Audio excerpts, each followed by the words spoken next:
In a dimly lit room deep within the British War Office in 1942, the air smelled of ink, sweat, and tension. Lieutenant Richard Wallace, an American cartographer recently assigned to the Allied forces, bent over a sprawling map filled with red threads and penciled notes. What lay before him wasn't just a depiction of terrain, it was the foundation of a secret project so advanced that even the generals upstairs had yet to grasp its full potential. Wallace had been trained in photogrammetry, the science of extracting 3D information from photographs, but war demanded more. With every German advance, Allied commanders begged for something more predictive, something that would let them anticipate rather than react. Wallace believed maps could evolve beyond paper. They could become dynamic intelligence tools. Major Harold Lansby, a stiff but brilliant British intelligence officer, had been skeptical of the Americans' ideas. Yet, after Wallace accurately identified a disguised munitions depot in occupied France, based solely on shadow discrepancies in aerial photos, Lansby reconsidered. Together, they proposed the creation of the Strategic Mapping Division, a covert unit that would blend cartography, aerial reconnaissance, and intercepted communications to construct predictive models of enemy movement. By spring, their work began bearing fruit. Using overlapping layers of intelligence from decoded Enigma transmissions to reports from the French resistance, they developed a grid system covering key enemy infrastructure. Each square wasn't just terrain, it was behavior, risk, probability.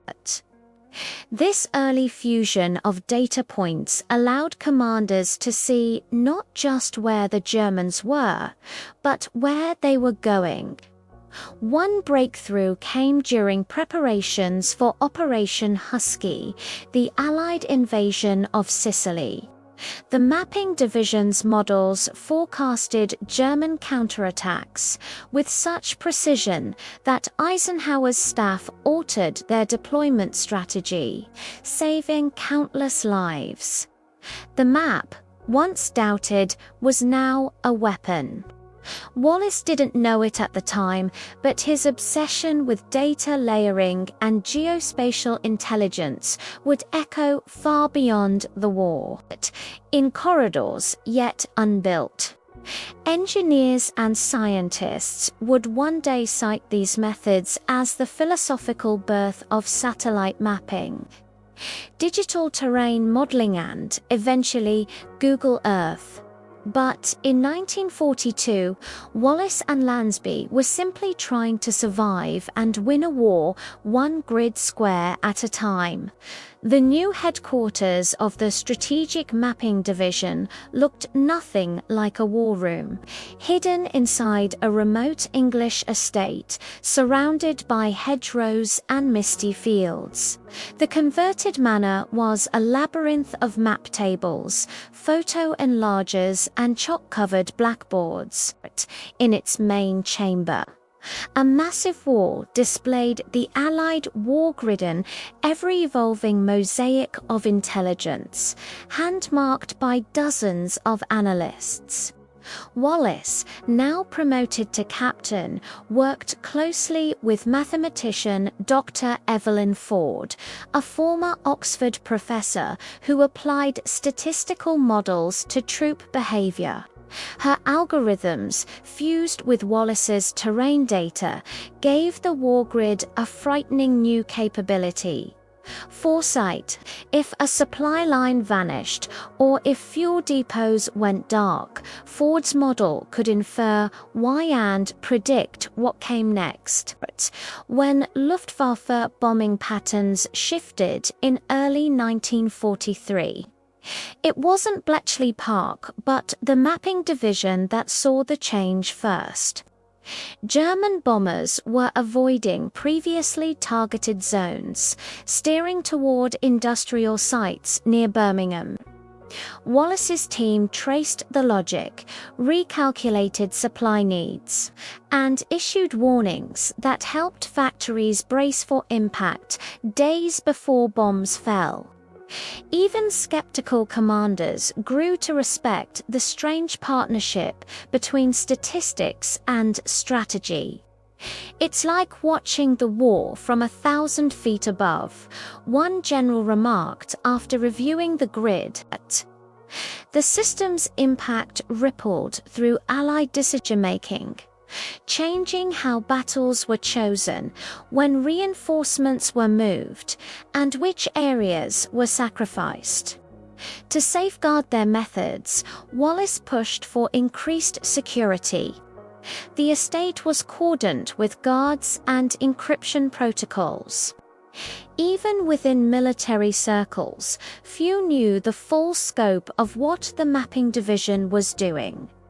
It wasn't just secrecy, was protection. Wallace knew that if the Axis learned of their work, they would stop at nothing to destroy it. Still, cracks appeared. A courier intercepted in Lisbon. A suspicious explosion near a British airfield used by reconnaissance pilots. Lansby feared they were being hunted, but neither he nor Wallace would slow down. Too much depended on their success, and far beyond the war's end, the very idea of how humans saw the Earth was being redrawn with every new coordinate they mapped. The mapping division's growing influence within Allied command had not gone unnoticed neither by their superiors nor by Axis intelligence. In early March 1943, German agents operating out of neutral Lisbon began intercepting fragments of British military communications, referencing a project referred to only as Grid Echo. The term meant nothing on its own, but in the world of espionage, even ambiguity carried weight.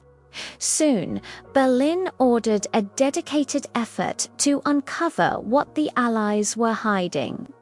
Inside the Kent estate, Wallace and Ford were oblivious to how close their operation had come to exposure. They were consumed by a new challenge: aerial shadow analysis. While most reconnaissance teams focused on the structures they could see, Wallace had learned the true secrets often lay in what wasn't visible. Shadows, subtle, often overlooked, betrayed the presence of camouflaged bunkers, false buildings, and hidden artillery. With help from RAF photographers, they developed a method to calculate expected light angles by time and geography. Discrepancies indicated deception. One such anomaly appeared in northern Belgium. In several consecutive flyovers, a small village appeared unchanged except for the orientation of shadows behind a church steeple. Ford overlaid the data onto troop movement reports and supply logs, concluding it wasn't a village at all. It was a staging ground, cleverly disguised, with rotating facades and movable structures designed to fool reconnaissance. Days later, a nighttime bombing raid confirmed their theory. The facility erupted in secondary explosions, revealing a hidden depot. This success brought praise, but also heightened risk. Major Lansby received word from London that a leak within their courier system had been detected. Intercepted messages indicated that someone in Portugal had learned of a predictive mapping effort. Security around the estate tightened. Access to the war grid was now restricted to a handful of officers. Wallace insisted on purging all documents that lacked encryption. Fear of exposure seeped into every room, into every conversation. Despite the danger, the team pushed forward. Wallace and Ford introduced what they called pattern drift modeling, a system for detecting when enemy behavior deviated from known strategy, potential sign of ambush or tactical surprise. It was used to anticipate a trap during the build-up to Operation Avalanche, the invasion of Italy. By identifying inconsistencies in rail shipments near Salerno, they advised Allied planners to adjust landing zones. Once again, the grid saved lives before the first soldier stepped ashore, but success came at a cost. On April 3rd, a transport plane carrying 3 of their reconnaissance analysts vanished over the English Channel. No wreckage was found, though officially deemed an accident. Whispers circulated that the flight had been sabotaged. Lansby grew withdrawn. Wallace, shaken but undeterred, buried himself deeper into the work. "If they're trying to stop us," he told Ford late one night, "then we must be close to something that matters." By mid-1943, word of the mapping division's precision had reached the highest levels of Allied command. General George Marshall, intrigued by the reports from Eisenhower's staff, summoned Colonel Thomas Beck to Washington. Within days, a new order was issued. Wallace and a select team would establish a counterpart unit in the United States, integrating American intelligence capabilities into the Allied war grid. The stakes were growing, and so was the need for a bicontinental system of battlefield awareness. Wallace was reluctant to leave Kent. The estate had become more than a headquarters, was the soul of their operation. But Lansby insisted, "We built the heart here," he said solemnly. "Now it's time to give it lungs." Ford stayed behind, maintaining the original grid with a skeleton crew. Wallace, accompanied by 2 encryption specialists and a trunk of aerial negatives, departed under cover of night from a coastal airfield bound for Maryland. Upon arrival at Fort Hunter, once abandoned, a state now converted into a top-secret military compound, Wallace found himself surrounded by familiar rhythms. American analysts worked fast, loud, and loose compared to their British counterparts, yet their enthusiasm was infectious. Wallace briefed them on the British methods and, in return, learned of the latest American advances in aerial telemetry, radar signal mapping, and photogrammetric automation. For the first time, the war grid had access to real-time updates transmitted wirelessly across the Atlantic. One breakthrough came from a young American technician named Lucy Moreno, who had developed an early algorithm for filtering cloud interference from reconnaissance photos. Wallace saw in her a mind as sharp as Ford's. With her help, they developed ClearSight, a tool that allowed analysts to process obscured images and recover hidden terrain details. It was ClearSight that uncovered a German rail spur in Normandy, hidden beneath canvas-painted foliage. That single discovery would play a critical role in planning the Allied assault that would become D-Day. Back in Kent, Ford faced her own challenges. With Wallace gone, the mapping division was viewed with increased suspicion by rival intelligence factions. MI6 had begun to question the validity of some of the probabilistic forecasts. A bureaucrat from London dismissed their models as statistical superstition. But Ford, drawing on her academic roots, published a classified white paper comparing predicted versus actual enemy movements over the previous 6 months. Her success rate, 74%. The doubters quieted. In a brief moment of quiet, Wallace wrote Ford a letter. "The maps are no longer drawings," he said. "They're breathing live. They tell stories we haven't lived yet." Ford never responded, not because she disagreed, but because she had already moved on to the next challenge, embedding terrain elevation data onto the war grid to anticipate artillery line of sight. The work was relentless, and every insight pulled them closer to a future no one had dared imagine. A world not just mapped, but known minute by minute, inch by inch. By the fall of 1943, the war grid had evolved beyond physical maps. What began as pinned paper charts and photographs had grown into a dynamic, constantly updated intelligence system, an invisible front just as vital as the trenches and skies. While tanks rolled across Europe and planes filled the heavens. A quieter war unfolded in sealed rooms where pencils and patterns became weapons of foresight. At Fort Hunt, Wallace's American team had integrated radar signal data into the grid. Enemy anti-air installations, previously only known after deadly flyovers, could now be inferred from radar shadows gaps or echoes in flight path records. Analysts started to predict not just troop movement, but zones of electronic interference. It was a revolution in situational awareness.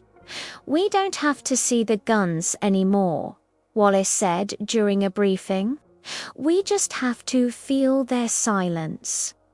Meanwhile, in Kent, Evelyn Ford was pioneering something equally radical. Terrain predictive modeling, by layering elevation data with known supply routes and visibility corridors, she could estimate where German command posts and artillery would likely be hidden. Her team calculated that 64% of all observed field headquarters fell within her predicted zones. The British High Command, once skeptical, now relied on her overlays before greenlighting any ground advance.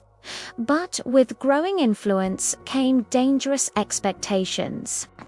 As the Allies planned the largest amphibious invasion in history operation, Overlord both Wallace and Ford were summoned to a joint war council in Casablanca.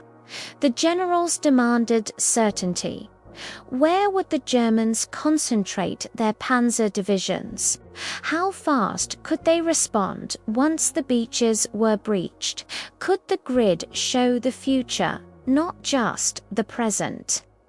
Wallace was candid. "We can't see tomorrow," he said, "but we can see where tomorrow can't hide." Using clear sight terrain, overlays, radar shadows, and intercepted Wehrmacht logistics, the mapping division built a 3-phase predictive threat model. It revealed weak points in German resupply chains and identified bridge choke points likely to bottleneck reinforcements.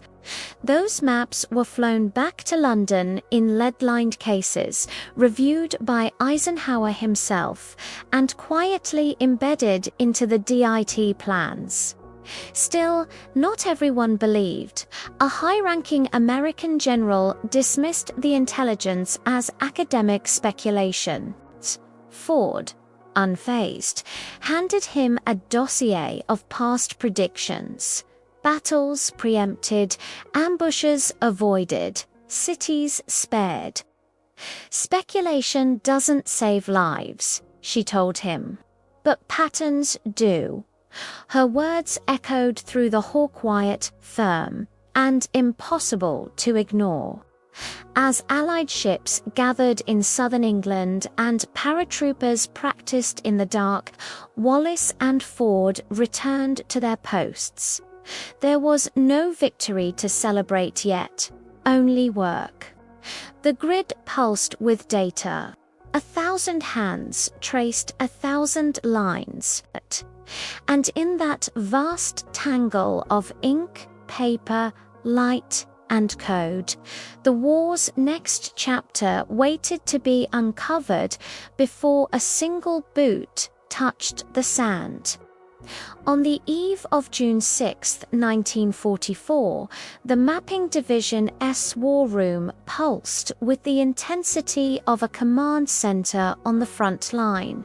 Though miles from the beaches of Normandy, the operation unfolding in Kent felt no less dangerous. Evelyn Ford and her analysts moved between massive wall grids and glowing map tables, tracing enemy unit positions, recalculating German response times, and issuing last-minute adjustments. The war had reached its tipping point, and they were drawing the line. Each Allied division set to land on the French coast was equipped with field versions of the war grid. These weren't traditional maps. They were dynamic intelligence packets, folded sheets with layered overlays, printed in waterproof ink and sealed in canvas. They contained radar echo markers, disguised German roads, and predictive reinforcement estimates. Among the paratroopers dropped behind enemy lines, these maps were considered as vital as their weapons.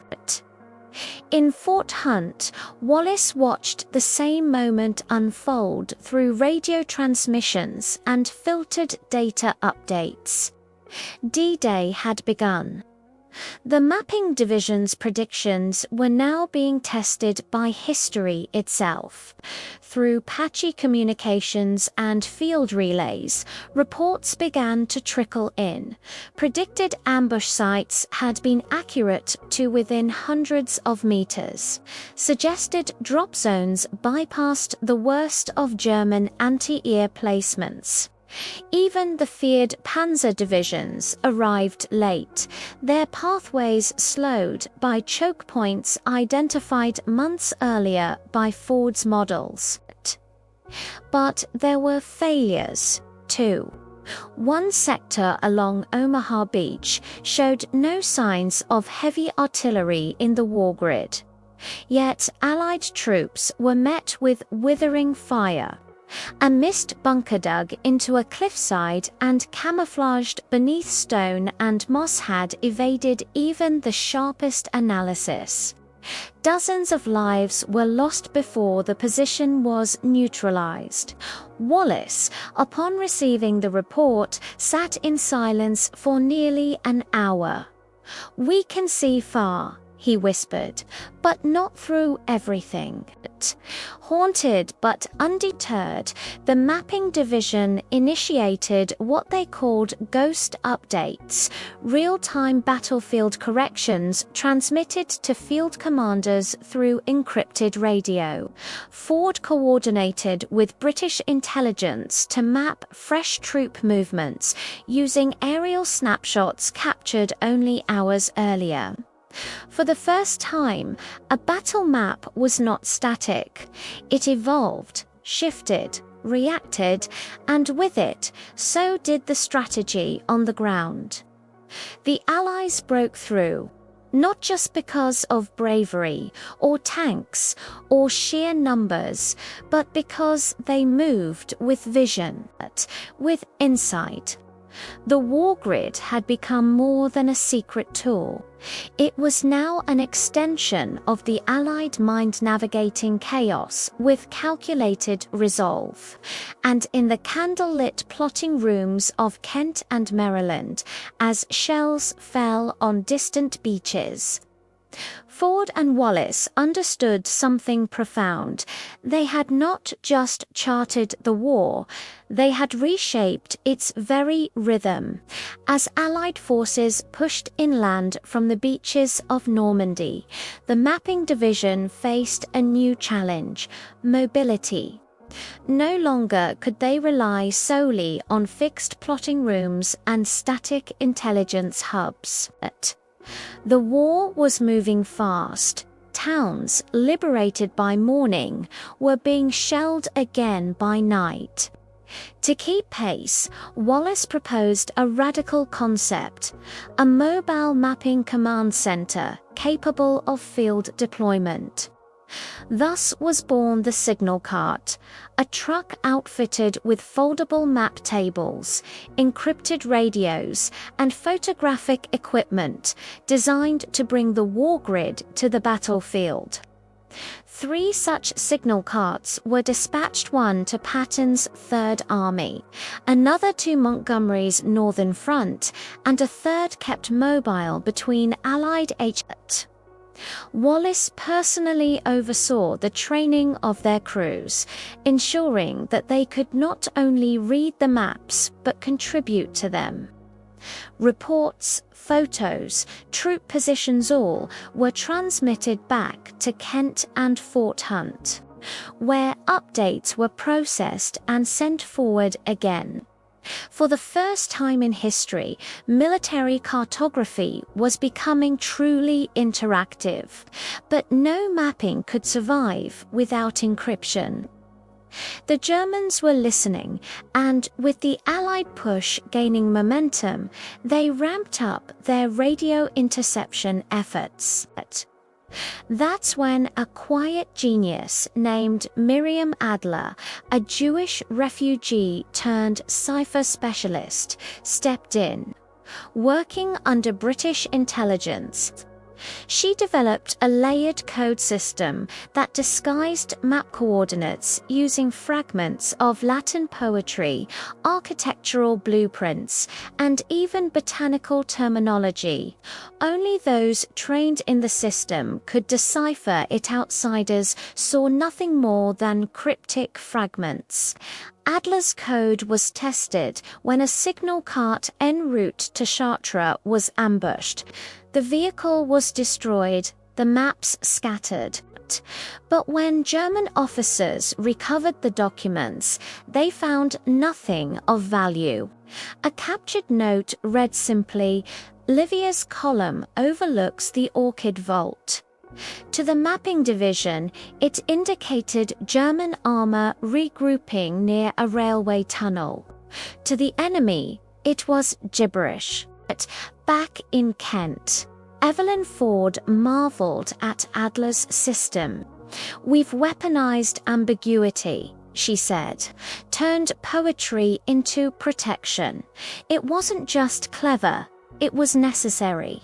As Allied momentum surged, so did German desperation. Cities became traps. Roads were mined. But the grid adapted. With each new decoded dispatch, each intercepted train schedule, the map postmarking safe passages, enemy movements, even hidden supply caches. What began as a static chart of territories had now become a breathing organism, alive with data and instinct. It responded to danger. It whispered secrets. And for the soldiers who trusted it, it often meant the difference between ambush and survival. Wallace knew that the signal cart and Adler's code wouldn't end the war, but they would guide the hand that could. And as Eisenhower prepared his final drive into the heart of Germany, he requested something unprecedented: a full war map, unrolled across the floor of his command tent, annotated not just with coordinates, but with layers of prediction, probability, and code. It was a symbol of how war had changed, and how, for the first time, a map could think faster than the guns it tried to outrun. By early 1945, as Allied troops crossed into Germany, the atmosphere in the mapping division grew heavier. Victory no longer felt like a question of if, but when, and at what cost. Reports from the front revealed scorched towns, sabotaged roads, and desperate German rearguard actions. The war grid lit up like a storm, with flashing alerts, updated coordinates, and red-marked danger zones growing by the hour. Inside the Kent estate's main plotting room, the pressure was suffocating. Evelyn Ford now led double shifts, sleeping in a cot between sessions. Wallace, rarely seen without a mug of cold coffee and 2 sets of field reports under his arm, had grown thinner, grayer, and Miriam Adler, still cloaked in her quiet genius, had begun working on something new: a predictive city profile system, using population data, industrial layouts, and transit routes. She aimed to forecast which cities the Germans might flood, mine, or burn before retreating. One of their first major successes came with Cologne. Allied forces approached with caution, guided by map overlays indicating likely sabotage routes and decoy checkpoints. A rail tunnel thought safe had been reflagged at the last moment, based on a decrypted German directive caught by Adler's team. The change saved hundreds of soldiers. The mapping division wasn't just assisting now, it was protecting, almost like an unseen guardian watching from above. But success carried a darker truth. Wallace found himself in moral conflict. With every improvement to the war grid, the Allies became more precise, but so did the consequences. He stared for hours at red-marked zones where entire German divisions had been outmaneuvered, surrounded, or bombarded with chilling efficiency. "Are we seeing too much?" he once asked Ford in a whisper. She didn't answer, only looked back at the wall-sized map that had become their window into war. Still, they pressed on. The final German strongholds required not just brute force, but exactness. Urban combat in cities like Leipzig and Dresden demanded knowledge of alleyways, sniper perches, even sewer layouts. Wallace coordinated with resistance cells, smuggling blueprints out of occupied territories. These were fed into the war grid, allowing Allied units to enter cities not blind, but in forms step by step, brick by brick. As Berlin loomed on the horizon, the mapping division prepared its final major contribution. Adler, Ford, and Wallace collaborated on a composite prediction model, their most ambitious map yet. It combined real-time field intelligence, topographical overlays, and psychological profiles of German unit commanders. It was as close as they would come to wartime omniscience. And in those final weeks, as the world trembled on the brink of peace or destruction, the grid stood as the quiet force behind the advance. Not a weapon, not a bomb, but something more enduring, a mind built from thousands of eyes, millions of scraps, and the unwavering belief that information, when used wisely, could shape not only the path of war, but the shape of peace. With the war in Europe drawing to a close, the mapping division faced an unexpected threat: obsolescence. The German surrender was imminent, and with it came discussions of decommissioning the war grid. Military strategists began reallocating resources toward the Pacific theater, and political leaders shifted focus to reconstruction. Yet for Wallace, Ford, and Adler, the work felt unfinished.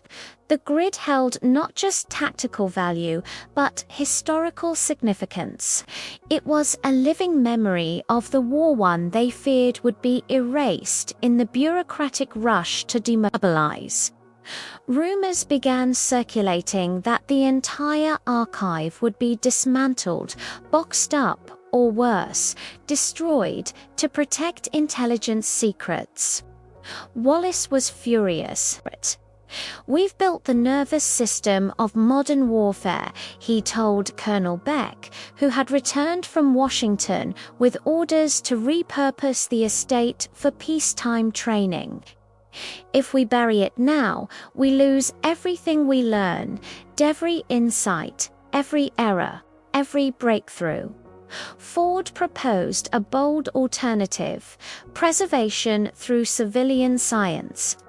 She suggested transferring non-sensitive portions of the grid terrain analysis, predictive modeling, infrastructure overlays to academic institutions and research centers. Her idea was radical, but it struck a chord. After all, the technologies they'd developed could serve beyond war: urban planning, disaster response, navigation systems. Even Adler's code architecture had applications in secure communications and data indexing. They began organizing. Miriam Adler personally led the creation of what she called the Civilian Index, a filtered dataset stripped of names, missions, and classified targets.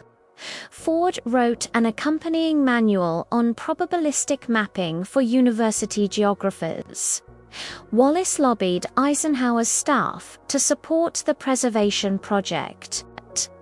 He argued that while the guns were falling silent, the intelligence war was just beginning, that data would define the next era. But there were obstacles. MI6 feared leaks. Some American officials insisted that even modified data was too dangerous. In a closed-door meeting, Adler faced down a panel of skeptics. "This is not just about maps," she said. "It's about how we learn from war without repeating it. If you destroy these records, you destroy the chance to build a smarter, safer world." Her words resonated.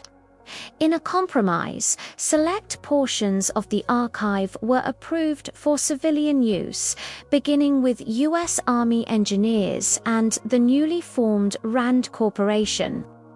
Copies of the war grid datasets were transferred under strict supervision. One of those copies, decades later, would serve as a foundational layer in the development of early geographic information systems, what the world would come to know as GIS. As boxes were sealed and rooms emptied, Wallace stood before the massive war map one final time. Colored pins marked "Battles Now Over," Red threads traced paths of soldiers who had survived or fallen. It was more than a tool, it was a silent chronicle of courage, error, innovation, and hope. "We mapped a war," he whispered, "but maybe we've also mapped the future." 2 decades after the war, a young graduate student at Stanford University examined a dusty box marked Kent Archive inside a military surplus storage facility. Inside, he found reels of film, aerial overlays, and a thick binder titled Predictive Cartographist Strategic Grid Doctrine, 1945. The student, whose name would later be linked to early digital mapping prototypes, didn't know it then, but he had just opened a forgotten doorway into the future.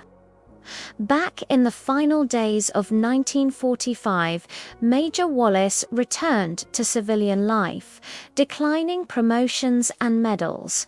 Instead, he took a quiet role at a federal geospatial agency, applying his wartime insights to highway development, flood prediction, and satellite coordination. Dr. Evelyn Ford became one of the first women to consult on Cold War intelligence systems, bringing her wartime algorithms into the digital age. And Miriam Adler disappeared into classified communications worker code architecture, still influences encryption models to this day. The war grid itself faded from memory, buried under decades of technological progress, yet its DNA lived on. The concept of dynamic, layered predictive mapping would surface again and again, first in spy satellites, then in Cold War missile defense systems, and finally in the dawn of the Internet age. What Wallace once imagined as a wall of moving pins and paper grids now glowed on glowing screens across the globe. In 2005, a tech giant launched a revolutionary new product, Google Earth. With a few clicks, anyone could zoom from a mountain peak to a city alley, trace ancient rivers, or monitor real-time weather. Journalists used it to expose secret installations. Rescue teams used it to navigate disaster zones. Students explored the world from classrooms. Few knew that the core philosophy, the layering of intelligence, the integration of images, data, and time, had first taken shape in a British estate during the bloodiest war in human history. In a quiet ceremony, a small plaque was placed on the ruins of that Kent estate. It read, "Here, minds met to see the world more clearly. Their vision helped bring peace, and later understanding." Former soldiers, scholars, and relatives of the mapping division attended. A historian recounted Wallace's midnight prediction.